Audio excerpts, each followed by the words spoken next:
A U.S. federal court kills net neutrality. Microsoft goes all in on AI with an $80 billion investment for 2025. And Meta doubles down on using AI fiction.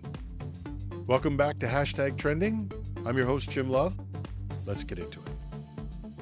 A federal appeals court, specifically the Sixth Circuit Court of Appeals, has just blocked the FCC's newest attempt to reinstate net neutrality, ending, for now, the government's power to enforce equal treatment of internet traffic. So, for those of you who might not know or just don't think about it, what is net neutrality? Why does it matter?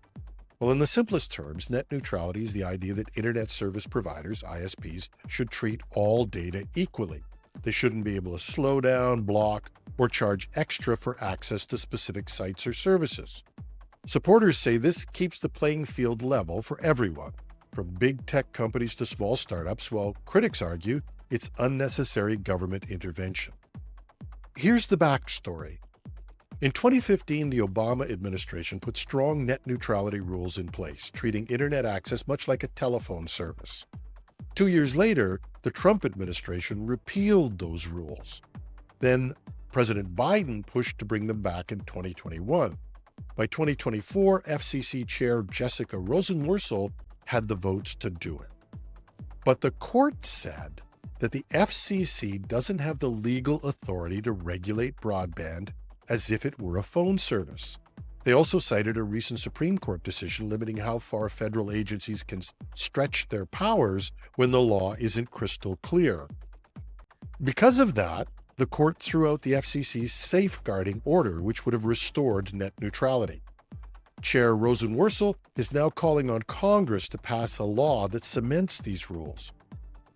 Meanwhile, Republican Commissioner Brenda Carr, who's about to take the top spot at the FCC, is applauding the court's decision, saying the internet will be just fine without these regulations.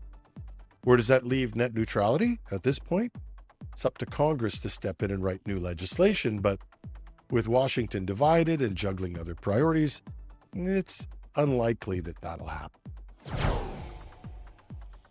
Did somebody just say go big or stay home at Microsoft?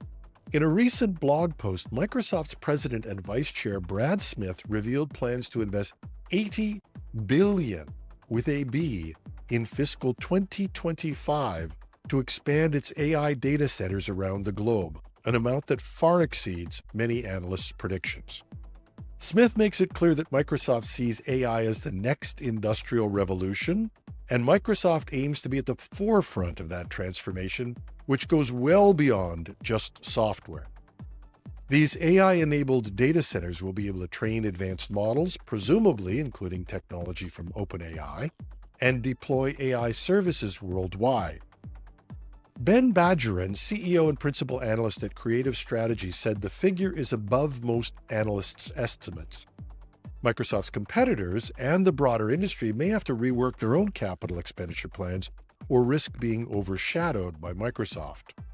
Microsoft hasn't provided full details on how the $80 billion will be allocated, but a portion will likely go toward building or upgrading data center infrastructure to handle more power-hungry AI hardware, such as NVIDIA's upcoming Blackwell GPUs.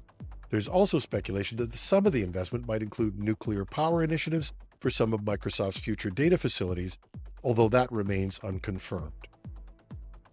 It's going to be an interesting time for NVIDIA as well.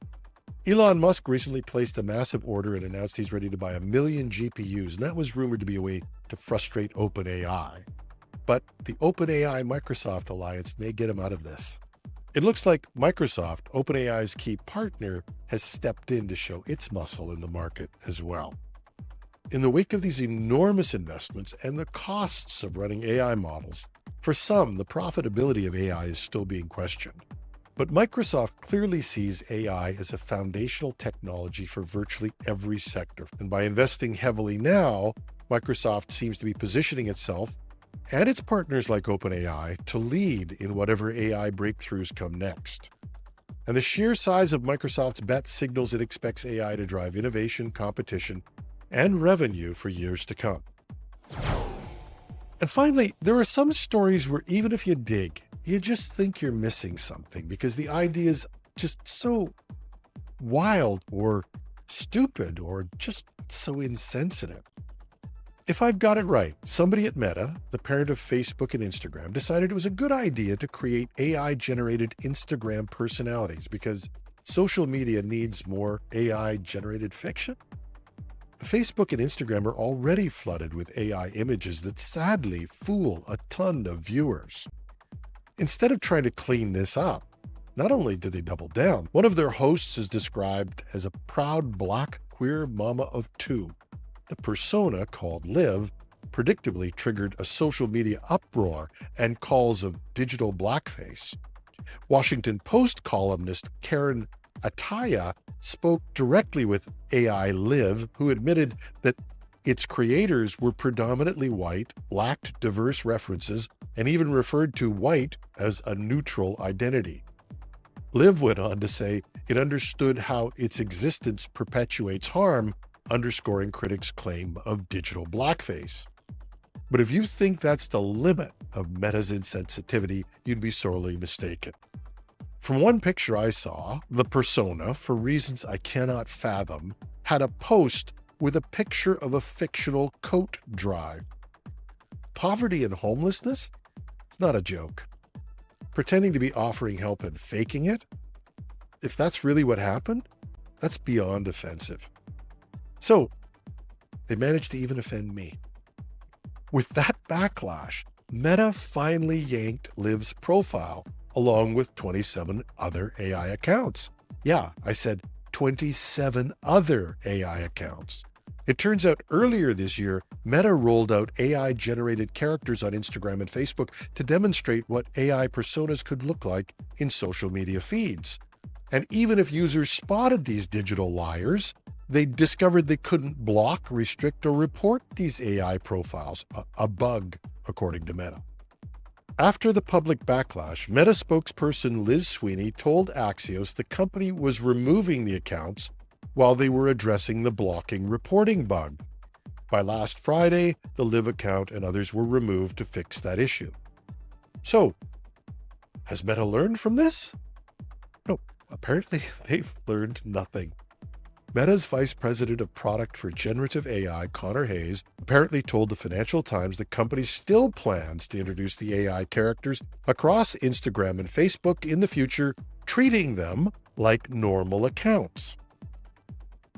Now, the incident raises tough questions of ethics, representation, and frankly, just plain common sense when it comes to AI-generated content. Don't get me wrong. I'm 100% in favor of AI bots. I'll even chat with my AI assistant.